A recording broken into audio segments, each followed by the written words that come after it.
Now, a Fox News exclusive. We go in depth on all the big issues with House Speaker Paul Ryan. He joins us from Janesville, Wisconsin. Mr. Speaker, thanks for being here. Hey, good to be with you, Brett. Nice to be with you. I want to start with, we want to talk about health care, which is why you were out there in Wisconsin, and spend some time on that. But I want to start with the news of the day, the continued fallout from Attorney General Sessions' recusal yesterday and this Russia investigation. I know what you've said about it. Yesterday at a press conference, you said this when asked about recusing. If he himself is the subject of an investigation, of course he would. But if he's not, I don't see any purpose or reason to doing this. Okay, so a couple hours after that, he did it. What do you think happened? Well, I think what he did was he listened to advice of people within the Justice Department on how best to maintain the integrity and the independence of the Justice Department.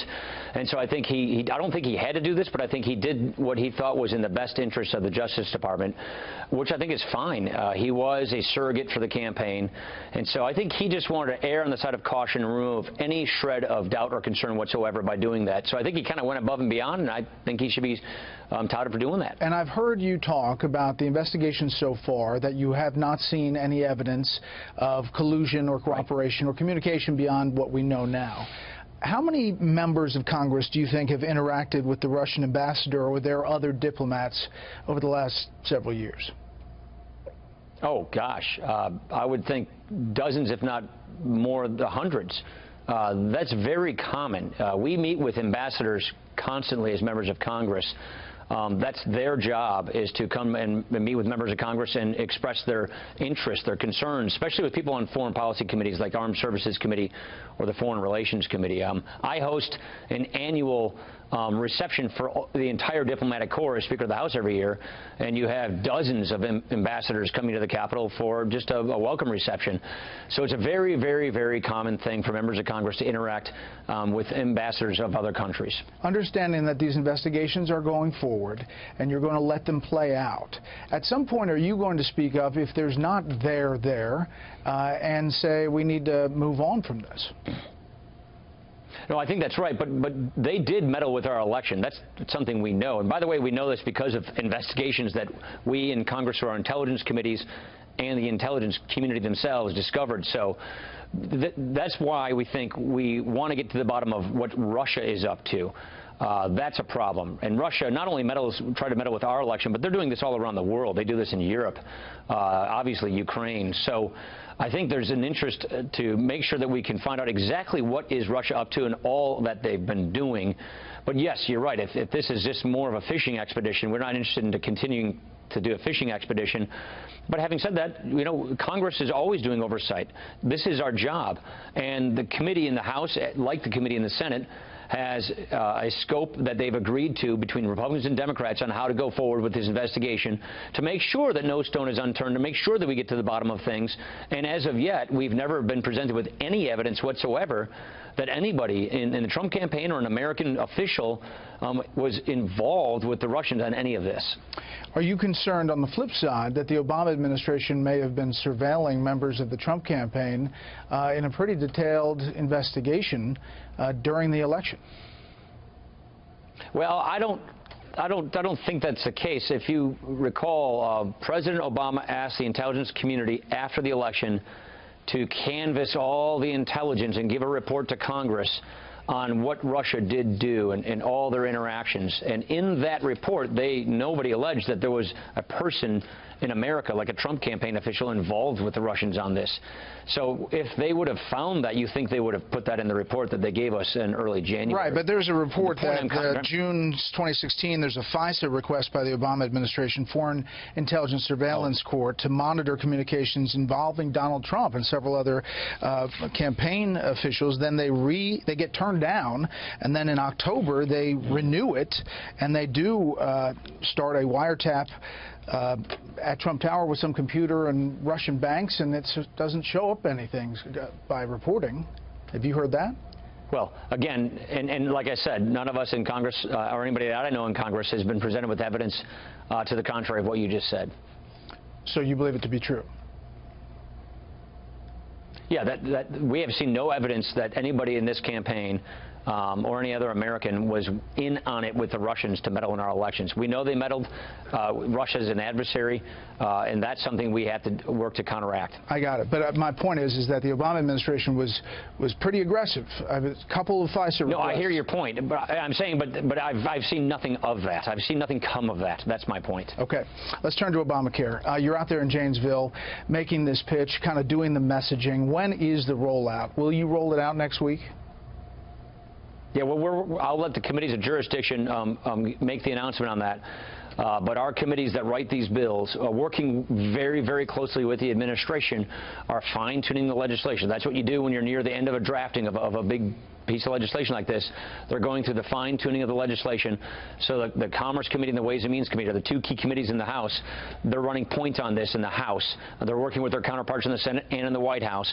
When they're done with their fine-tuning, they'll make that announcement, and then they'll tell us when they're ready to go and move on the legislation. So they'll make that announcement pretty soon, I think. What do you say to the critics who say you're just doing what Democrats used to do, and that's cramming legislation down the throats in kind of the dark of night, not in a transparent way? Are you kidding me, Brett? Give me a break. I'm just telling Seriously. you what they say. No, I know. Okay, let's just review what we've been doing. Last year, in early 2016, we rolled out an Obamacare repeal and replace plan. We called it a better way. Go on the internet and read it. We ran on that plan. That plan resembled Tom Price's legislation that so many people in Congress were co-sponsors of. Then after the election came and we won the election, we started putting that plan into legislative text, having hearings. All these hearings on repealing and replacing Obamacare were in the congressional committee. So we've been doing hearings all year long. Now we're translating the findings of those hearings, that plan, into legislative text. That's the fine-tuning of the drafting that's occurring. And then guess what? This bill's not being written in my office like it was in Harry Reid's office on Christmas Eve in 2009. This bill is being written by the committees that are in charge of health care, which is the regular order process. This bill will go through the committee process, go through the Budget Committee, then go to the floor of Congress under what we call regular order. Right. That is precisely the most transparent and normal way of doing business, which is the opposite of what the Democrats did when they crammed Obamacare through. All right, well, here is not a liberal Democrat, a Republican senator who says he's trying to get the details. Wait, let me guess. You're going to quote Rand Paul for a second here. Yeah, hold on. Right. What we think is being hidden from conservatives is that there's a lot of Obamacare light. There's a new entitlement program that will increase at about 5% a year forever. There is also a Cadillac tax, or something similar to the Cadillac tax that was in Obamacare. And there's also an individual mandate, believe it or not. Instead of paying the mandate to the government, they're going to tell you have to pay the mandate by law to an insurance company. So a lot of conservatives will be upset to know that we're keeping those things from Obamacare, and there needs to be an open debate about it. Is that all true? No, it's not, and I think he's just kind of, I like Rand, but I think he's looking for a publicity stunt here.